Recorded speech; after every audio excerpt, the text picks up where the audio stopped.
Shalom saudara dikasihi Tuhan, berjumpa kembali saudara. Kiranya Bapak Ibu seluruh para pendengar sehat-sehat dan dalam perlindungan Tuhan.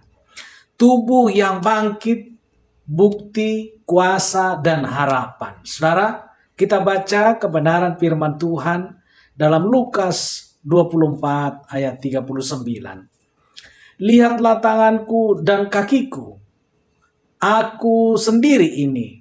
Rabalah aku dan lihatlah, karena hantu tidak ada daging dan tulangnya, seperti yang kamu lihat ada padaku.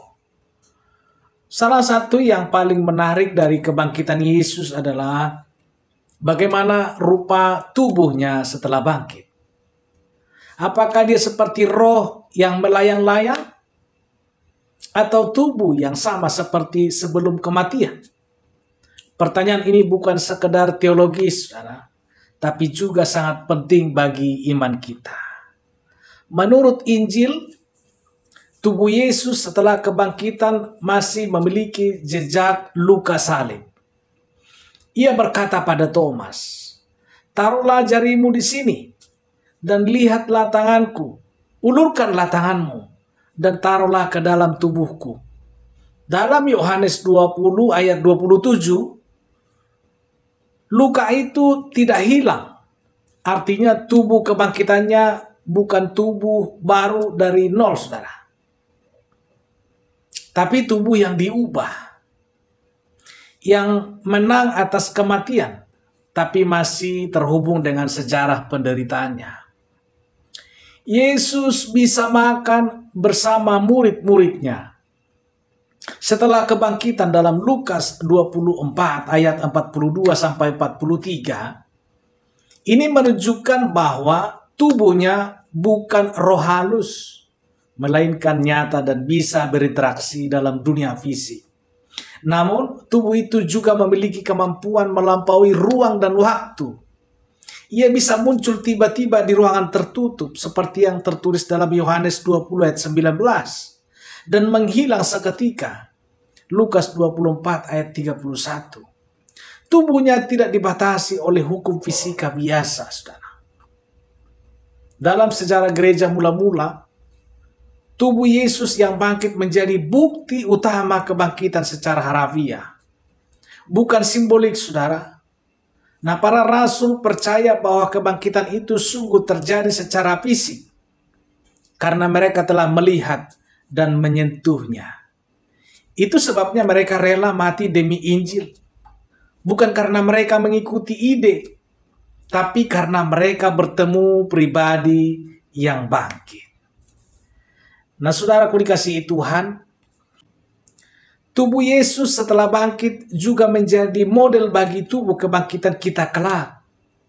Paulus dalam 1 Korintus 15 menyebut tubuh kebangkitan sebagai tubuh rohani.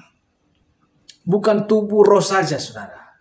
Yaitu tubuh yang dibangkitkan dalam kemuliaan, dalam kekekalan, dan tidak bisa rusak. Artinya orang percaya pun kelak akan mengalami kebangkitan tubuh seperti Yesus.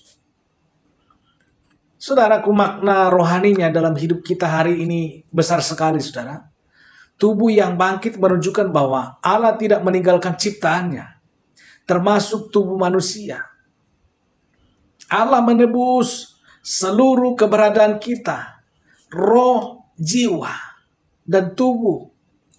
Nah, jadi iman kekristenan tidak mengajarkan pelarian dari dunia, tetapi penebusan dunia, termasuk tubuh dan sejarah hidup kita. Saudaraku, Yesus tidak memilih bentuk tubuh yang baru tanpa luka. Ia tetap membawa bekas paku dan lambung yang tertikam itu.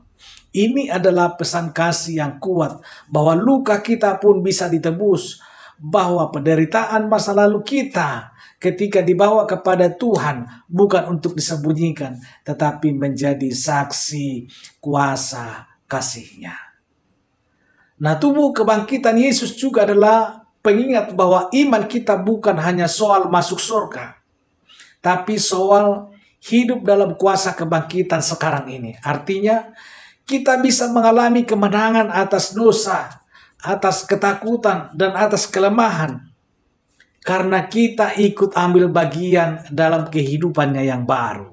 Haleluya.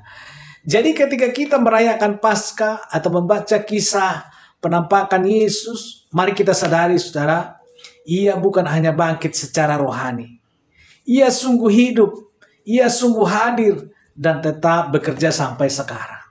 Tubuh kebangkitannya adalah jaminan bahwa kematian tidak punya kata akhir. Dan tubuh kita pun akan ditebus kelak. Saudaraku dikasihi Tuhan, pertanyaannya, apakah kita hidup seolah-olah Yesus hanya sekedar tokoh sejarah? Atau sebagai Tuhan yang hidup dengan tubuh yang telah dimuliakan? Tubuhnya telah bangkit. Dan melaluinya kita memiliki harapan yang tidak akan musnah. Baik untuk jiwa kita maupun untuk tubuh kita. Haleluya. Demikian perjumpaan kita pada saat hari ini. Kiranya Tuhan memberkati Bapak Ibu dimanapun berada. Firman Tuhan yang penuh kuasa, berkuasa atas hidup kita. Dia akan memberkati setiap hati yang memberikan hati untuk Tuhan dan memberikan telinga untuk mendengarkan kebenaran firman Tuhan. Nah Bapak Ibu yang dikasihi Tuhan, saya kira percaya bahwa firman akan bekerja, berkarya bagi setiap kita lebih dalam lah. Demikian perjumpaan kita pada saat hari ini. Dan apabila diberkati melalui video ini, Bapak Ibu dukung kami. Tekan tombol subscribe-nya, like dan share. Dan supaya banyak jiwa-jiwa mendengarkan kebenaran firman Tuhan.